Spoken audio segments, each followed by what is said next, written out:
Welcome everyone, welcome to day 5 of our 30-day action plan, Bold Brand Leadership. My name is Rachel Quilty, so I'm going to lead you through the 30 days, and today we're looking at day 5, action step number 5, design your unique brand leadership. So just by way of an overview, Bold Brand Leadership, we're looking at a 30-day action plan, and we're focusing in on our personal branding and how we can promote brand leadership and create a very bold brand new brand. How about that? 30 action steps to design, deploy, and dominate your field as a brand leader. So my name is Rachel Quilty. I'm a brand strategist. I'm going to spend some time, 15 minutes I hope is going to be the maximum each day, as we cover the 30 vital action steps to establish your brand leadership in your field and leverage your personal branding to position your brand as the authority. So this action plan has 3 phases. Phase 1, day 1 to 10, brand yourself action plan. Phase 2, day 11 to 20, brand yourself the expert. And phase 3, day 21 to 30, brand yourself the authority. So we're going to be covering a large number of action steps. However, the most important thing, and really the only thing that I want you to remember, is personal branding is the prerequisite to success. So within phase 1, brand yourself action plan, we're looking at providing you a solid understanding of what steps are needed to build a significant and successful brand. And by way of a disclaimer, this presentation and these tutorials each day are really intended to provoke your thinking, challenge you to review, rebuild, re-engineer your brand leadership. It's an opinion based on research, it's not legal advice, and it certainly provides no guarantees of income. And no income is derived from any of the mentions or companies or organisations that I may mention throughout a presentation. Throughout this presentation and all the action steps, I will talk about various case studies and various personal brands and various iconic brands. And you know, the one thing that you'll get as I kind of outline the various case studies and the various brands is that one thing to remember is this: personal branding is a prerequisite to success. So underscoring every great iconic brand, every personal brand is a really strong personal brand that's been leveraged to build their brand leadership. So we're talking about brand leadership, but we have to realize that leadership and its essence and the qualities and traits and characteristics really are a manifestation, if you will, of the personal brand that is exhibiting this brand leadership. So like I said, the one thing you have to remember is personal branding is a prerequisite to success. So my name is Rachel Quilty. I'm a personal brand strategist. I'm also an author and brand management consultant at JumptheQ Inc., a brand consulting firm operating in both the US and Australia. However, we do have students and clients globally. So my background, so you understand a little bit about why I talk about action plans and management systems, and you know, I really do talk about guides and templates a lot as well, is because my first role was as an industrial relations manager, and I was looking after employment and business law, and basically I was reviewing it, drafting it, disseminating it to a large membership base of employers and ensuring that they met their compliance and governance requirements, because it was a highly regulated industry. You know, I was developing management systems and putting them in, helping contractors put them in place in the construction industry. So, you know, I developed management systems that were industry-wide. They were implemented in thousands, if not more, companies across the construction industry. So managing industrial action if you don't understand what that means, it means managing strikes and pickets. That was my role, and I was often in the commission as an IR advocate, managing safety disputes, unfair dismissals, discrimination matters, as well as industrial action and ensuring it was protected, or if it was unprotected, ensuring we got orders for people to return to work. So very intense, but very procedural, and very high level of compliance was part of my thinking. And so I really do talk about being very strategic, because as an industrial relations advocate and management consultant, I was really required to think strategically, often 2 years in advance. And okay, so what I've been doing more recently, which has been really very exciting and probably same intensity, but very different creative space, but it is very strategic. I've become qualified as a filmmaker and a director, and people call me an independent producer because I've been able to assist them get funding.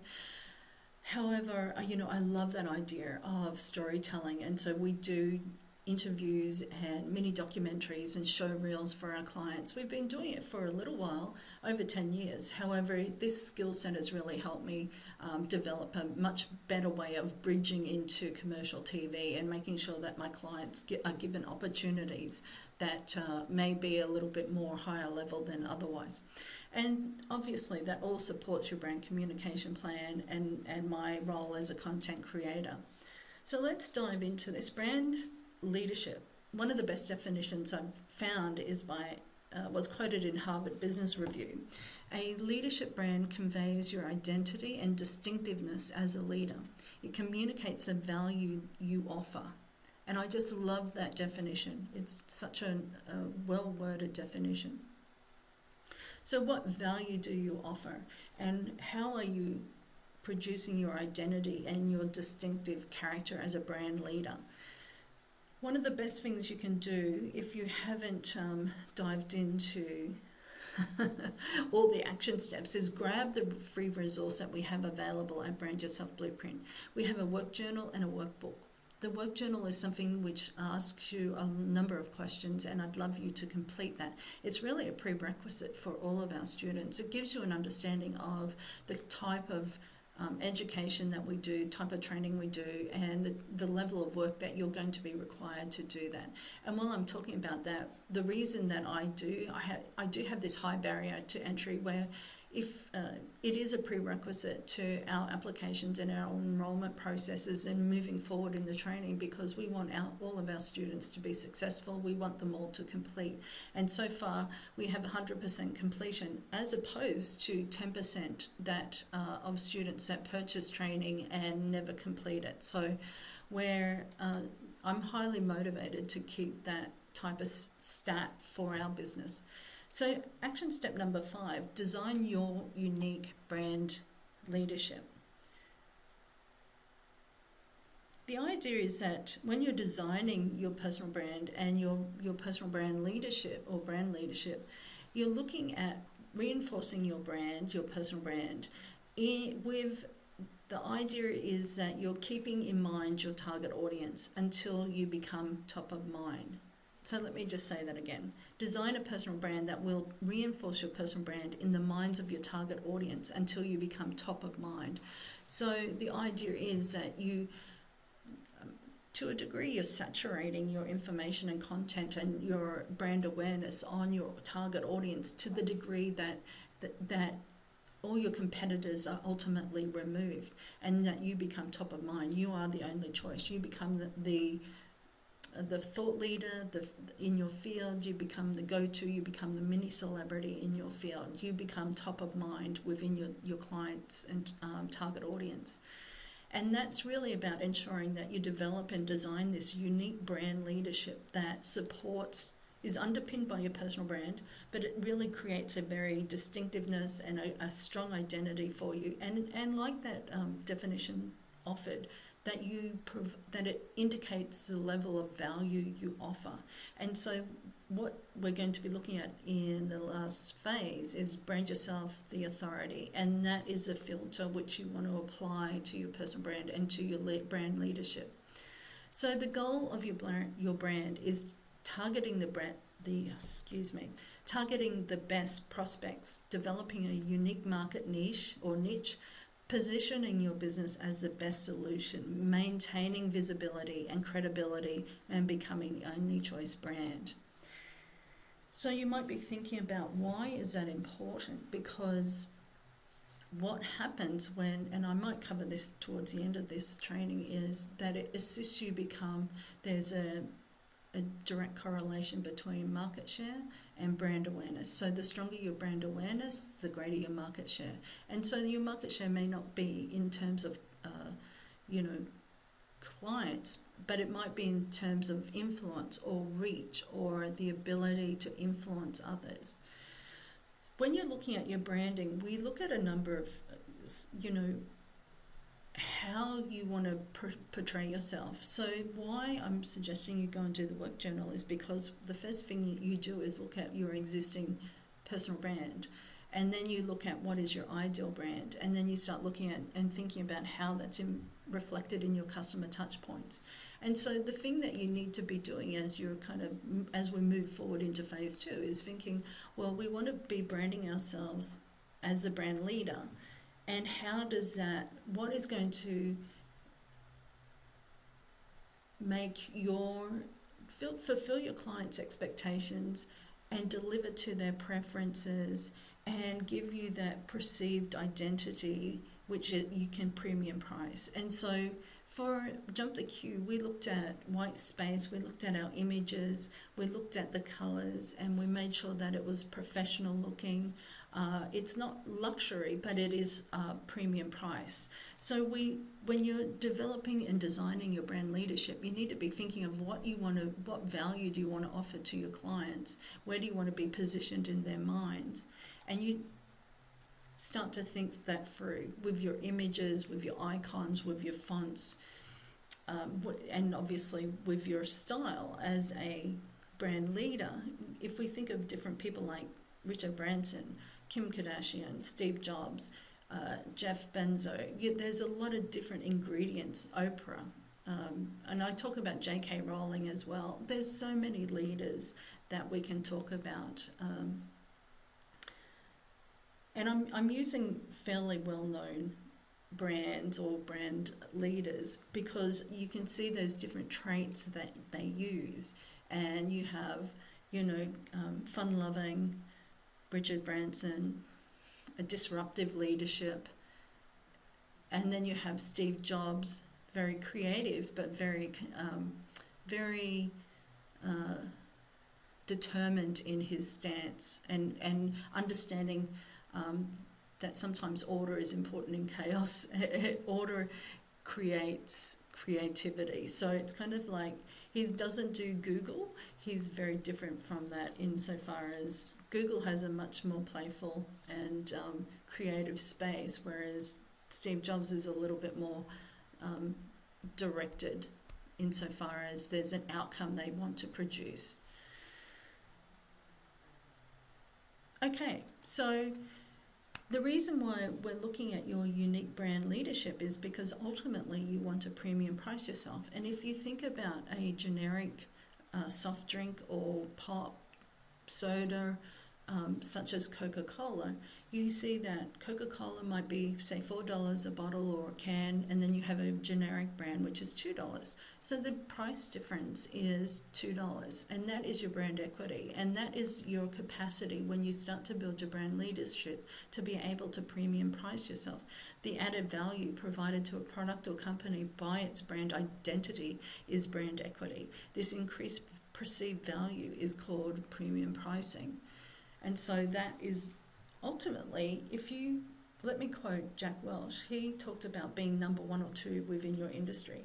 And the reason why is if you think about Pareto's principle, the top 20% own 80% of the market. So why would you want to be anywhere less than that, because then you're basically looking for crumbs of the 20% that's left over. So let me just talk to you about somebody that sent in actually she wrote the foreword for the book.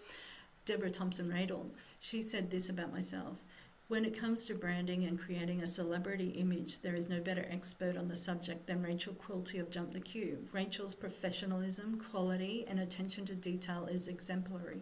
She not only walks the talk, she gets the results for her clients and her students worldwide in terms of brand recognition. It is a pleasure to recommend her to you if you're looking to go to the next level with your brand, personal brand, to achieve greater success.